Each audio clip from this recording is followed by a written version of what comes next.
Hello, good morning and good afternoon. Welcome to the Remote Learning with WeVideo webinar for our Google Certified Educators. I am Nathan and I have with me Emily. And we both work at WeVideo, and we're really excited to speak with you today about remote learning and share with you some strategies of ways that you can use WeVideo as a teacher, and also some strategies of how students use WeVideo. So the way the format is going to go today is I'm going to make my screen full screen here for you, and then I'm going to share with you some ideas. And then what we're going to do is Emily is going to take you on a deep dive of the WeVideo editor. So I want to begin today by sharing with you the vision and mission for WeVideo. You know, we've always been about empowering learners to express their ideas with creativity and voice and empathy. And what hasn't changed is our vision, but what has changed, obviously, as of late, is the context. So now we are asking students to use what we call opportunity learning, to be able to look with their surroundings and being able to create videos based on what they're interacting with on a daily basis, those everyday moments. So let's talk about our learning objectives for today. We are going to explore examples of how students can engage in meaningful learning experiences remotely using WeVideo. We're also going to look at how teachers can create instructional videos for remote learning. And then Emily is going to take us a dive into how to create using the WeVideo platform.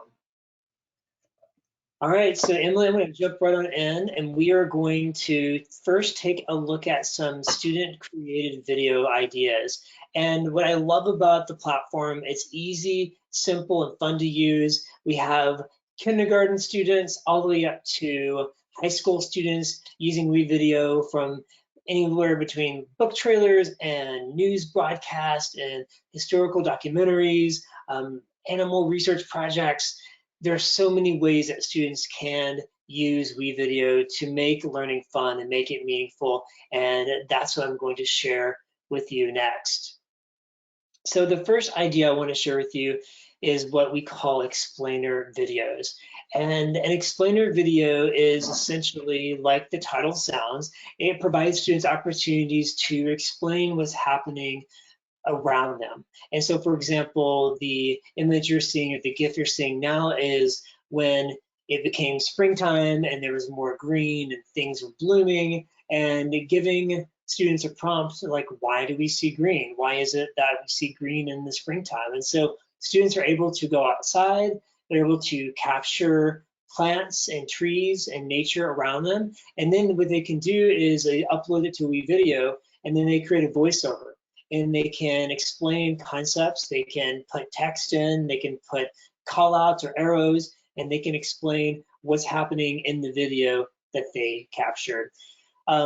Emily, I would love to hear about some other applications you have seen for explainer videos. Yeah, I love this idea of really taking what you have around you. A lot of us are in our homes and you just have what's around you. So I've seen students go in their backyards and keep a log of the different types of insects and creatures that they're seeing as things change over time, as the seasons change. Yeah. We also have seen students creating explainer videos on a process like decomposition of a compost pile. So taking your everyday kitchen scraps from parents and putting that outside and seeing what happens to it and describing that process.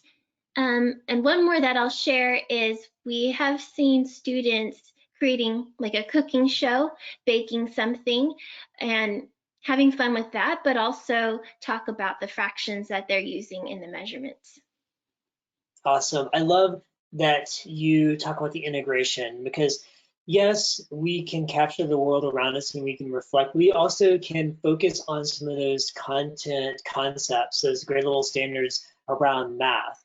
And so we can make math fun. Now, I would be a little bit scared, Emily, of showing my compost pile, because It is looking really crazy right now with all the food scraps we created here at home, but it definitely would make for an interesting explainer video. Let's talk next about book trailers. I love book trailers because to me it lets stories come alive.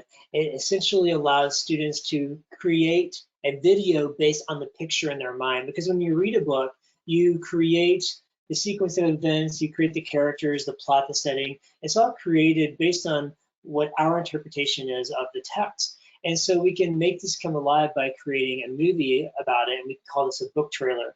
And I love doing this instead of the standard kind of antiquated practice of asking students to do a book report. It's much more fun and motivating to create a book trailer. Emily, I know that I've seen teachers and principals kind of create their own book trailers based on books they want to recommend to students. Yeah, there are some really cool ones that I've seen. There's a principal that we connect with, Andy Jacks. Yeah, Andy, yeah. Yeah, he makes some really fun ones using green screen techniques. But I'm curious about your book trailer that you've created here Oh, because yeah. I've seen the full version and it looks really professional, and I'm curious where you gathered all your content. Thank you. Well, I love to say that I have one of those fancy, expensive cameras that I went and captured my own B-roll, but that's not the case, actually. We have about 1 million assets inside of the stock media folder in the WeVideo platform. And so all I have to do, and Emily, I know you're going to show this later, all I have to do is search in a term like tree or walking through field or just field or green, and based on my search criteria, it pulls up a whole grid of motions and stills that I could use to embed. And then the audio stock is amazing. So I have many to choose from, and I feel like sometimes I'm making a Hollywood hit based on some of the audio files that are embedded in the platform. So I appreciate the shout out there, Emily, on the book trailer. I had a lot of fun making it. Let's take a virtual field trip to Paris, shall we?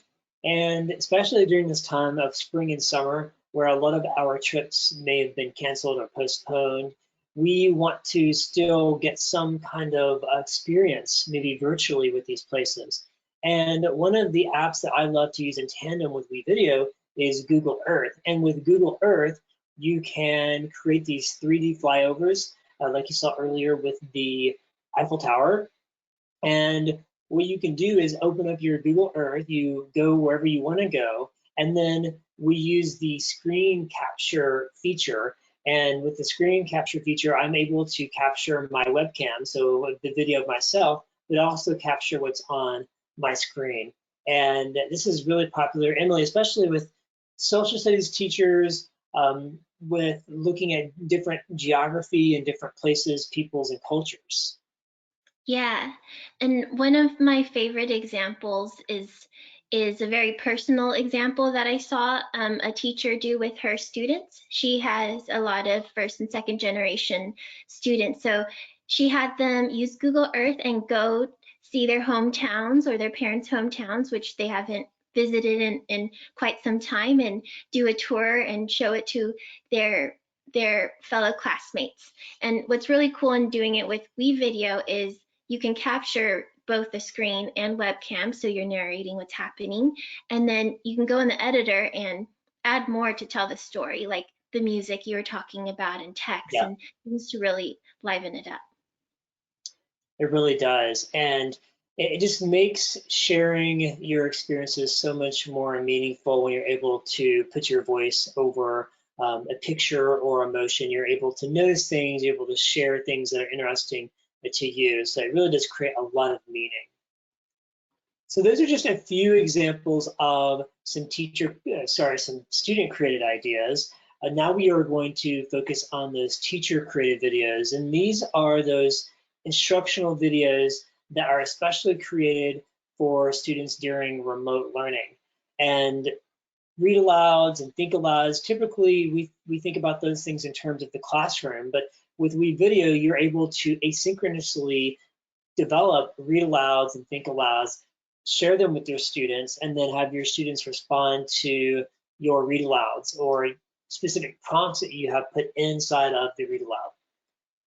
So let's first talk about the read aloud, and especially why this is an important part of today. Now, I've seen some Facebook Lives and some Zooms, some synchronous sessions of read alouds, and those are great because you can see the teacher reading. But what I love about with WeVideo, what you can do is you can find pictures of the book, especially if they're in the public domain. You can use those without permission. Most publishers have given permission for teachers to video themselves and taking pictures of the book. And so that's what I did with this read aloud, is take pictures of the book and then use transitions that look like a page turn. And so I'm able to see, I'm able to have video of me reading the book and students can see me reading the book, but I'm also able to give close-up of the pictures. And so that way I'm not holding the book right up to the camera. I can just show pictures in the background and allow students to interact with the text. I'm also able to give question prompts, and I can tell the students to pause the video and be able to reflect on the pages of the book. And Emily, this is one of our most popular brand new templates that we've just created. Yeah, we released it a couple of weeks ago, and we're seeing how many videos are being created with it, and it's one of the top ones. So we're really seeing teachers use this a lot. And I think this is such a great and simple type of video to make, and I think it really helps students connect with you, because I think they're missing their teacher. So being able to see you and then also interact with the text and reflect with those question prompts is a really nice way to go. Absolutely. I feel like it really brings the power of reading into the homes of our students, and it still gives them the opportunity to interact with stories and with fictional text or non-fictional text, even though we're not there as teachers right there in there with them in the classroom. Let's talk about another new template we've just released called Morning Meeting. And the reason why I love Morning Meeting is because during remote learning, we are missing our students of course miss their teachers, and we have to be able to still check in with them, check in on their well-being, check in on how they're feeling and how they're dealing with this. And with synchronous sessions, we're not able to get everybody together. We might get a few of our students on at the same time, but our students all have different circumstances at home, and they may not be able to join in on a synchronous session. And so with morning meetings, I can create my morning message, and I can have my morning activity, and I can have a thinking prompt and a quote, and I can send that to students through email or through a YouTube or a Google Classroom, because I know we're all Google certified educators, so we're thinking about how we can use WeVideo in tandem with the Google tools, and I can share that with them in Google Classroom, and then students are able to asynchronously access the videos that we've shared through Google Classroom. And Emily, I think morning meeting is just one of those activities that are one of the most important things we can be doing right now for our students. Yeah, I really love this type of video, because I think it really helps set the tone for the day or the week for your students, just like it did when we were all physically together. And these are so easy to make, and later I'll show you how to use this template, but you can make these in under 20 minutes. Awesome, and that's really important, especially because we have a lot happening right now in our world, and we need to be able to create things that are meaningful, but not something that's going to take us forever. So our last teacher-created video idea is going to be around mini lessons, and maybe you also refer to this as an instructional video. We know that we can't and we don't want to replicate a 45-minute or 60-minute lesson, because now that we're in the remote learning context, we need to be able to interact with content in chunks. And what I love about creating mini lessons in WeVideo is that I'm able to share my screen, and you can use an interactive whiteboard. So because we are all GCEs here, Google Certified Educators, we are probably familiar with Google Jamboard, and you can access Jamboard just in your browser. And I have placed a math problem that I copy and pasted from a Google Doc. And then what I did was I solved the problem and then I recorded my screen and I also recorded my webcam so the students can see the teacher, they can see you, and they can see also at the same time you working on your problem. So it allows you to share your thinking and allows you to create these mini lessons. So if you're dealing with fractions right now, you can create a 5 to 7 minute mini lesson instructional video on fractions. You're able to explain concepts and you're also able to show your thinking in the process. And it's really important for students to be able to share their thinking in the process. All right, so now that we have shared some inspiration of teacher created videos and student created videos, I am going to hand it over to Emily and she is going to show you the inside of the WeVideo editor. Yes, so I'm going to share my screen. Awesome. Okay. And as you're pulling that up, Emily, I wanted just to share, we will have a Q&A at the end of the session, and Emily will have her editor open and she'll be able to show you some things. So I will be monitoring your questions in the chat. So if you have a question, feel free to ask it in the chat, and then we will get to those at the end of today. Cool. So I will show you how to make 4 types of video. The first one will be the read aloud, and then the morning meeting, then the virtual field trip, and then book trailers. So starting with the read aloud, this is the dashboard for when you enter WeVideo, and we have a template here that's called read aloud. So you click on that.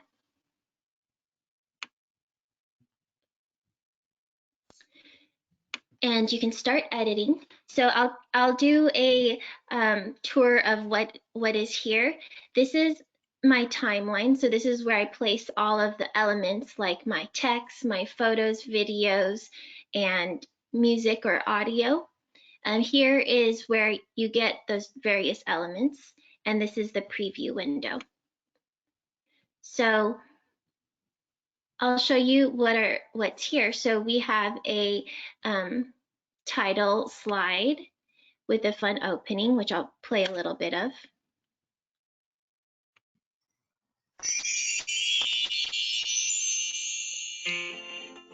We have some music, which you can change out if you want to try a different mood. That's placeholder content of a person reading, but you'll put your own there, which I'll show you how to do. And there are also these prompts. I'll pause it so you can take a look at this.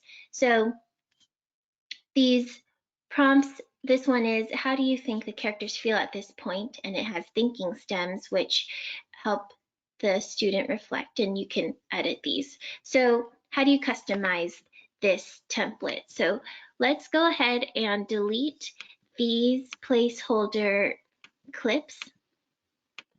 And let's edit this title.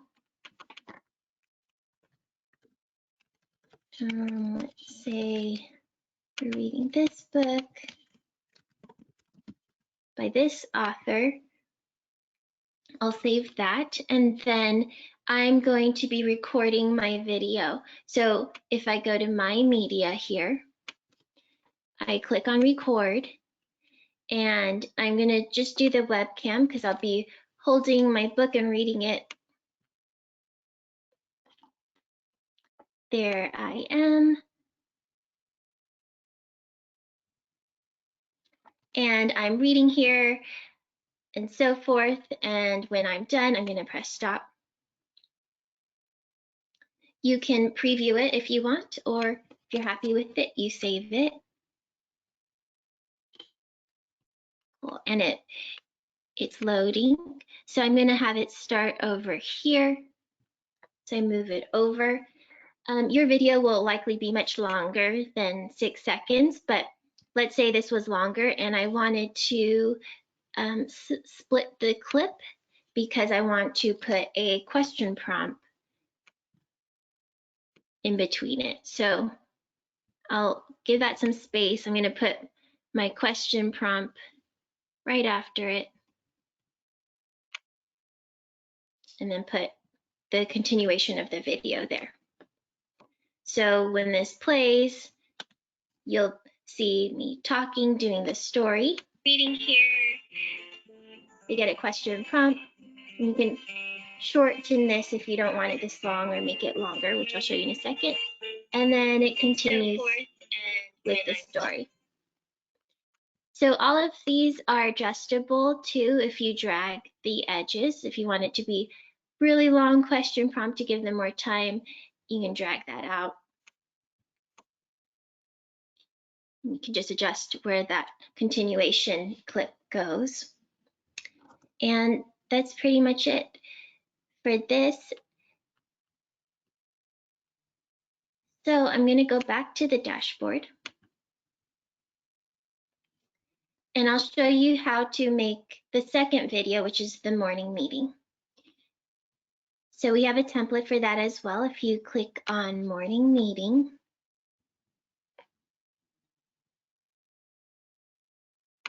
start editing. Okay, so this one, I'll show you the different sections. We have 4 sections inside here. There is a introduction part with the greeting. So saying hello to your students, and then a sharing section. So you can have a prompt like, what did you do this weekend? And then the teacher would share, and then would encourage her students to share. In this case, she's saying to share your response in Google Classroom. The third section is the morning activity. So this is something that this teacher is encouraging the student to do while watching the video. And here it's reflecting on how you're feeling at this moment. So it's asking, what's your weather this morning? And the teacher might share too and encourage the student to reflect. And then the last section is the morning message. And here is where you could write a note to your students. Let them know what to look forward to that day, or what the activities will be, where they might expect to find you if you're holding any online office hours, for example. And similarly to the last template, the read aloud, you can customize these. So you'll record your video like I showed you earlier and place it here. And all of this is customizable. So let's say you want a different scene. You can search for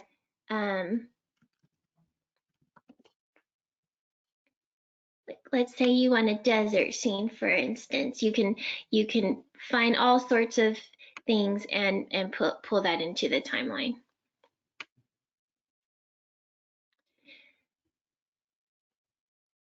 Even the text is customizable. So these call outs, you can move them around. You can change the color, change the size. And this as well. So for your message, you can customize that to whatever your message is. Okay, I'm going to show you the third video, which is the virtual field trip. So right here, I have Google Arts and Culture pulled up. It's another cool site you can use to do a tour of a place. So they have all of these museums online where you can tour an entire museum, which is, I think, is just so cool. So this is the Van Gogh Museum in Amsterdam. And let's say you are either showing your students how to use the site, or maybe the students are doing the tour and reflecting on the art pieces. You'd start here in WeVideo, click on recording. and it's going to give you 3 options of what you want to record from. Let's choose screen and webcam because we want to see the museum, and then we also can record ourselves talking about what we're seeing.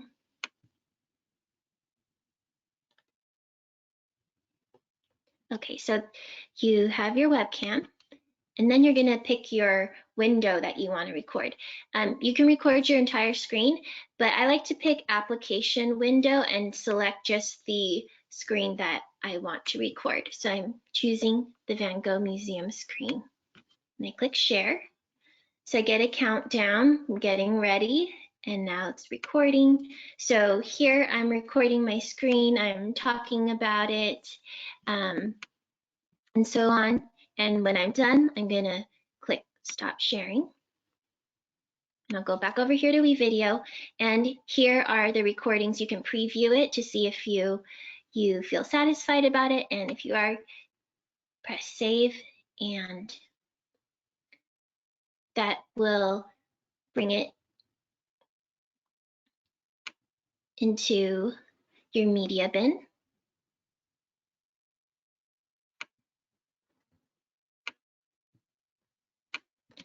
And something went wrong. I'm sorry.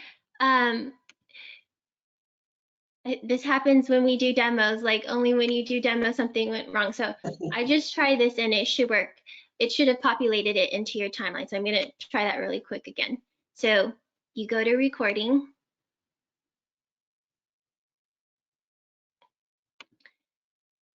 And this will be good repetition. So if you're learning this for the first time, you see how to do it, screen and webcam. Pick your camera, your application window.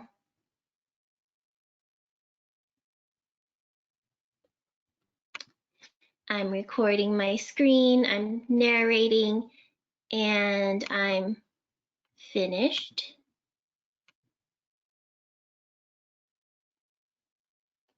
Okay, great. So it populates into the timeline right away, and you'll see that it also resizes the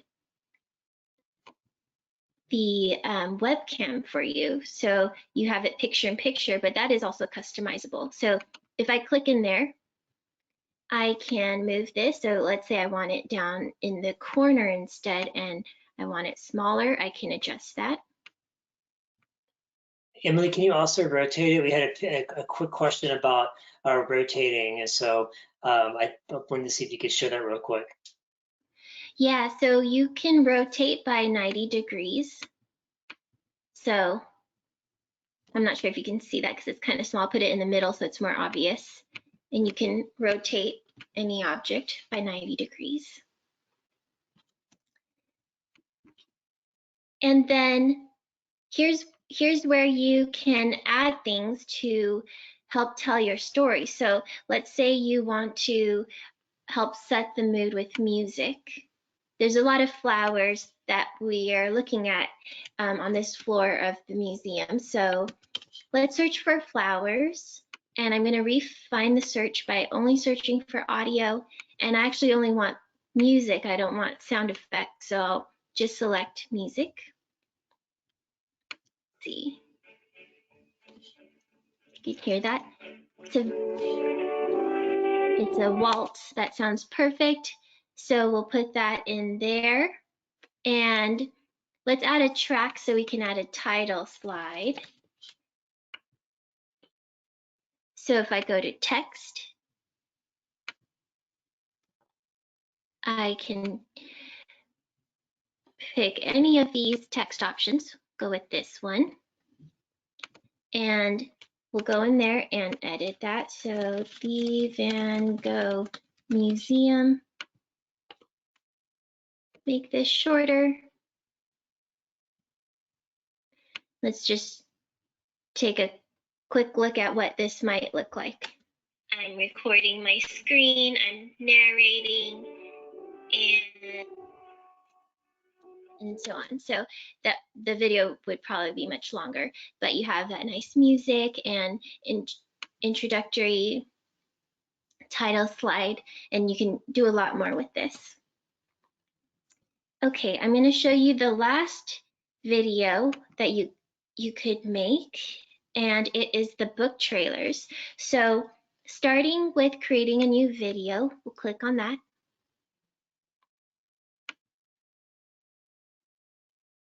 All right, and let's say you're making a book trailer on Romeo and Juliet, and I'm going to search for Verona, Italy. There's all of these great clips we can choose from. And all you need to do is drag them into your timeline.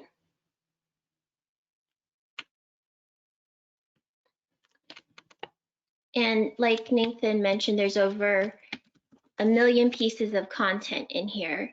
So this is one of my favorite things to do is search for various things, because there's so much here, and it really frees you up to be creative with all the things you could create with. I'll also show you the green screen. So you can film your own green screen video, but there's also some fun green screen clips in here. This is one of my favorites. It's the curtain. So to use the green screen, this icon here will give you the green screen tool, and the curtain's going to open up. So I'm going to play this a little bit to reveal the green. And I click this dropper to select the color I want to remove. And there we go. So just play that so we see what that looks like. The curtain opened up to reveal what you have underneath. You can even add transitions. So just by clicking on these, you can preview the different types of transitions. You can go simple for this one, and you just drag these in between your clips. And then let's say you're done with the visuals and the story you want to tell with that. You might want to add a voiceover to talk about what people are seeing. So when you go to My Media, you can click on Narrate. And let's preview while recording. So that means we're going to see the clips as we record. And you're narrating, talking about the book, and when you're done, you can press stop. Add that to your timeline. And it placed it on the timeline for us here. You can move this around if you want it to start a little bit earlier. And one last thing I'll show you here is when you're finished with your video, you just click finish. Let's type this. And you can choose the resolution you would like. You can choose your thumbnail. And this here, so if you made a video, you would keep it video with audio, but we have a lot of people who also make podcasts with WeVideo, so you can also export by audio only. And then click export. And it's rendering right now. And when it's finished, it will create a link which you can use to share. And you can also go to your exports page here. So when it's done rendering, you can see all of your exports here, and it will show up here when it's done. And I'll pause there and see if there's any questions.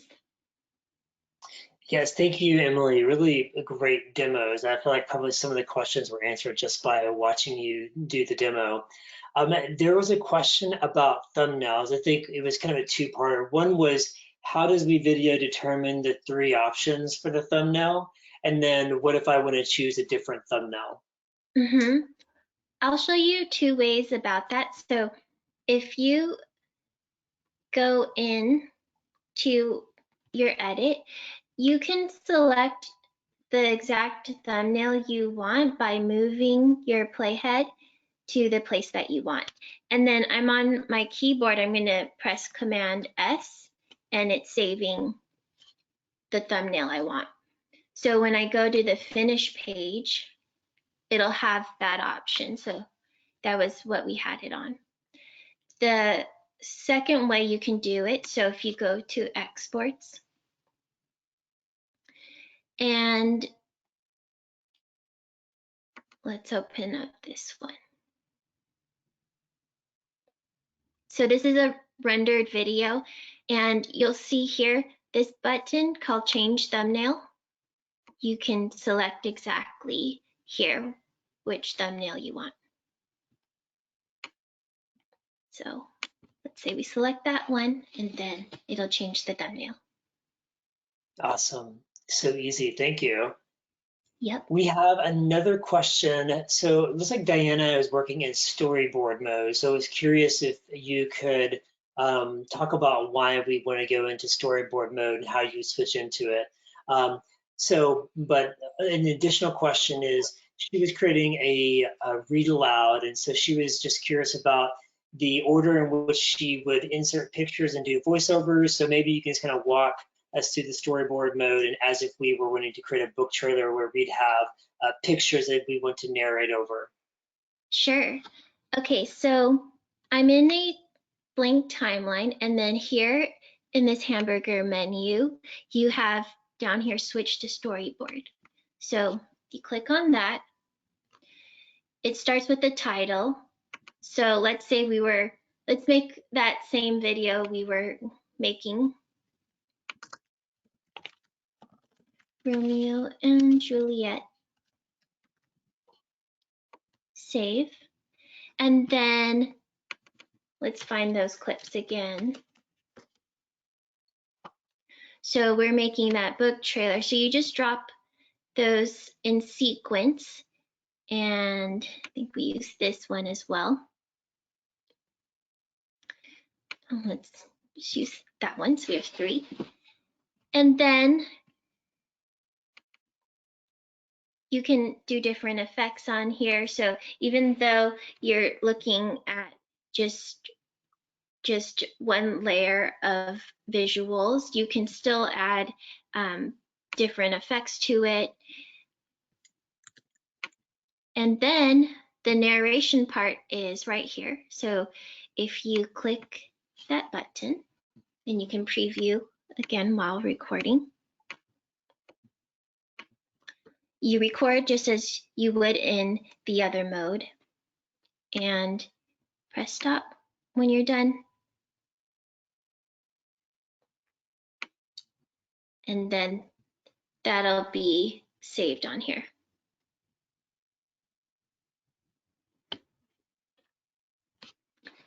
Any other questions?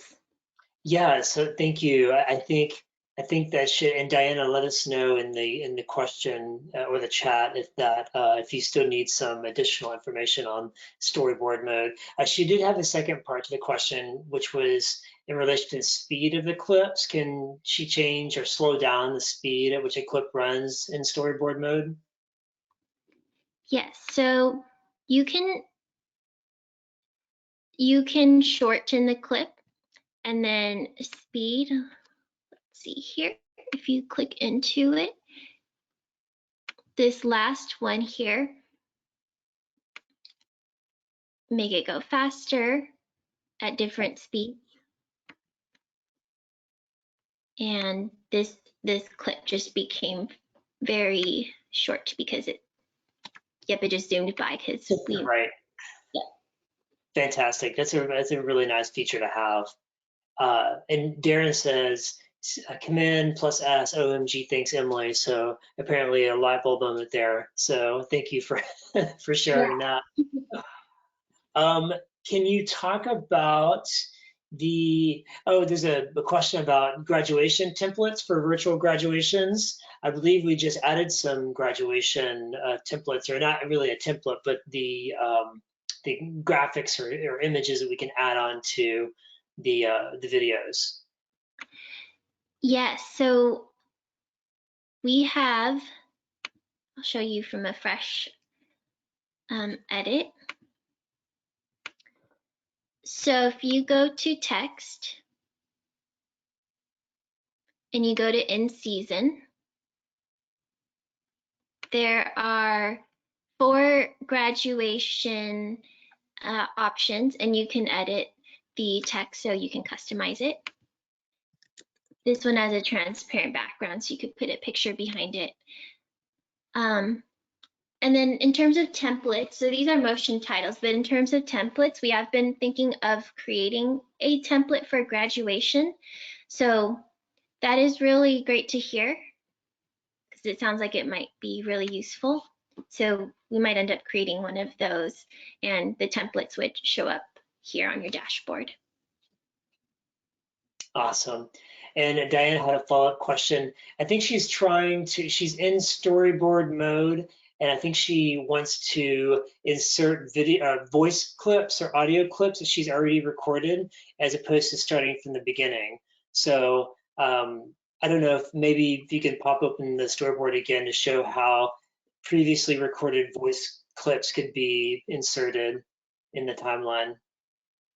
Yeah, so we have audio here, and this is music, but this is storyboard mode is a simplified way to edit, so it doesn't have all of the options.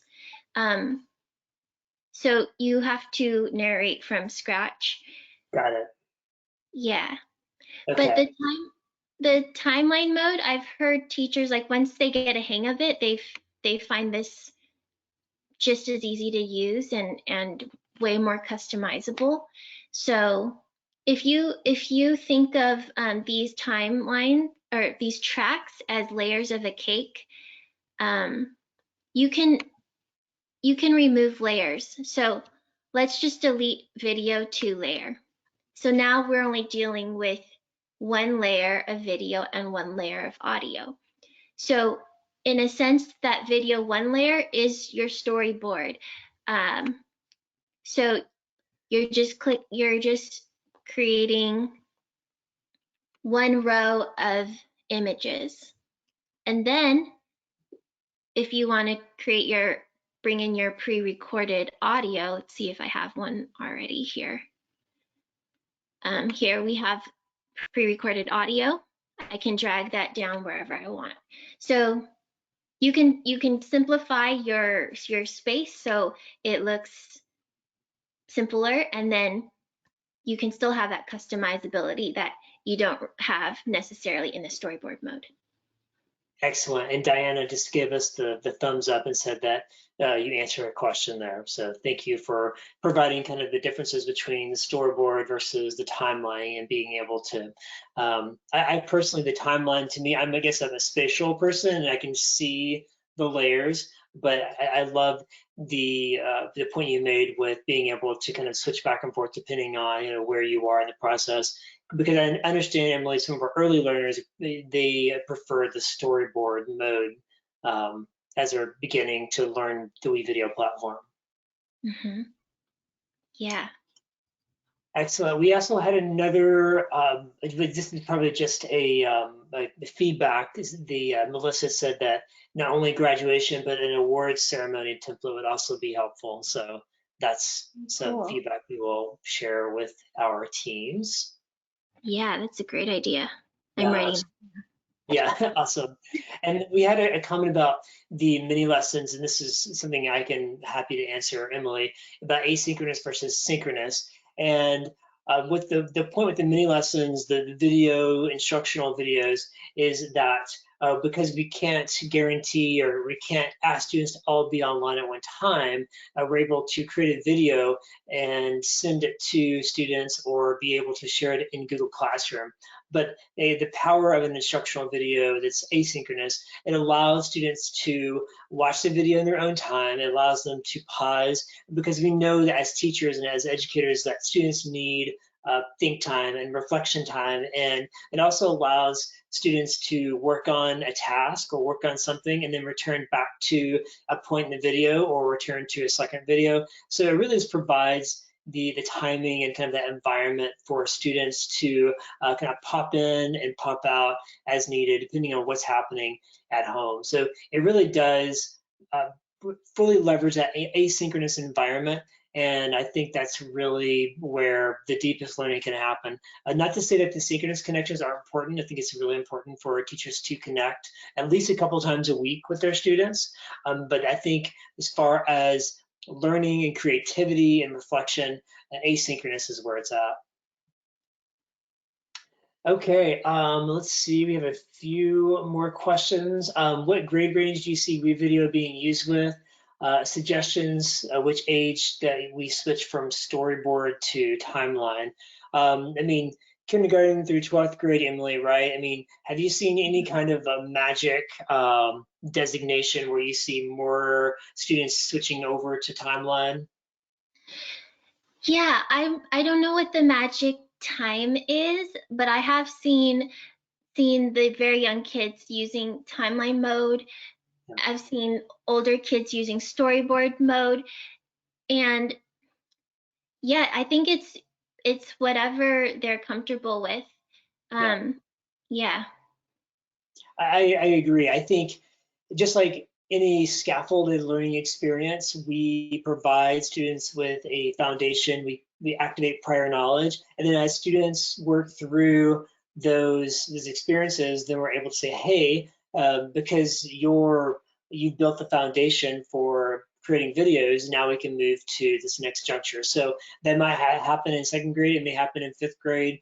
We really it just depends on the student's previous experience and background knowledge with video creation. So I think you're exactly right there. You have to do really what's best for your particular classroom and your students' needs. Mhm. Let's see here. Yes, Luis said that that fourth graders in his class were using Timeline and they love it. So we're happy to hear that. And I love seeing young learners use WeVideo because it really provides them a new space to represent their thinking. You know, it goes beyond just sharing in class or drawing a picture, but creating a video is such a unique experience, and especially for our young learners as they're trying to create these visuals and these pictures to represent their thinking. Well, and feel free to continue to ask questions as we kind of wrap up the ending of our um, time together. I wanted to issue you a challenge, and what I wanted to challenge you is to first let me share my screen here. Well, actually, okay, we'll punt on that one. So here's what we're gonna do. I'll be able to put the slide here in a second. What we want to do is we want to challenge you to create a video based on what you learned today. And so thank you, Emily. Perfect. So here is your challenge, create your own video. And we want you to use the things that you've learned today with either a read aloud or maybe it's a graduation video. We also have a brand new meme template that was created, which is a lot of fun. We have all kinds of templates that you haven't even seen today. We only showcased a few. And because you are Google certified educators, we understand you obviously have some many experiences with Google tools and with technology. And so what we're going to do with this series is we're going to make this an application series. So now that you have the new knowledge understanding of the platform, we want you to start a video, create a video, and then on Thursday, Emily and I at the exact same time as today at 10 a.m. Pacific, 1 p.m. Eastern, Emily and I are going to hop on this webinar and we're going to allow you to ask any questions that may have come up as you're creating this video. And then on Friday, we're going to have our part 3. And part 3, we are going to highlight the best videos and my favorite part about this is that the winner gets a free book, The 40 Ways to Deepen Learning, and some freebies, some swag. So I know how much we all love to get free stuff. So that is going to be the prize for the winner. Now, how will we determine who wins? After you create your video, you will want to share on Twitter. And we will find your video by looking at the hashtag what's your story. So make sure you take a note of the hashtag. It's what's your story, and you'll post your video, and you can put it in the copy of the tweet something about the video competition for Google Certified Educators, but we'll find it. So don't worry about the tweet, but you might want to put what your video is about, if you made a morning meeting or read aloud. And then we would encourage you all to go on to the hashtag and like videos that are put out there. And the videos with the most likes will be how we determine the winner of the competition. Actually, Emily, I think maybe it might be a good idea to show them how they would go about posting a video on Twitter. At least, how do they get it into a form where it's postable? How would you recommend that part? Yes. Can I share my screen to show? Yes, Okay. I am making Um, you a presenter now. okay. And actually, I have this up. While I have this here, I'll just make a quick plug for Friday. We're also showing the classes in beta that we have. So we're going to give a sneak peek on Friday on this really awesome new feature that we built to really help the teacher workflow. And I actually see some beta testers in the chat here. Yes, Who yeah, Lee was just saying that. Yeah. Yeah, so um, when you join on Friday, we can also get you access if you'd like. Um, but going back to the classic WeVideo, I'll show you how to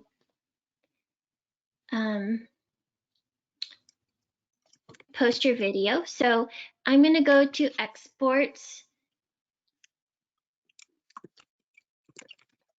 So earlier we finished that video, and then here's that finished video.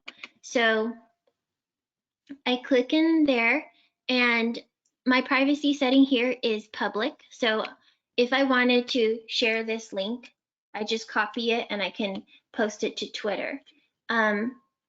You can also download it, and if you wanted the raw file to post to Twitter, you could do it that way. Or you can also use this button here to share directly to Twitter. So lots of ways to do that. Awesome. I love the choices I have. I go back and forth. If it's a shorter video, I will upload the full. If it's under a minute, I just go ahead and upload the full video. If it's more than a minute, I will typically just include the link. Or sometimes I put it in YouTube and I go into YouTube and say share to Twitter. So I love all the options I have to share the videos.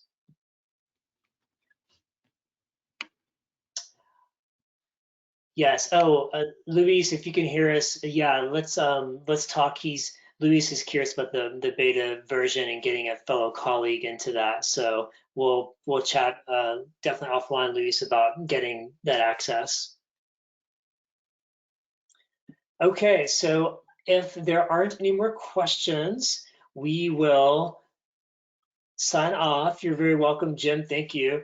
And so just a recap of this week. So we had our part one today, and we're excited to see the videos. We hope that you join in our competition. We've already seen a few people post that they are in for the competition, so we're excited to see the videos that you create. And so Emily and I will be here on Thursday, same time, just for an open Q&A. So this is a time where if you've gotten into the video and you're like, how do I do this? We're here to help you with that. And then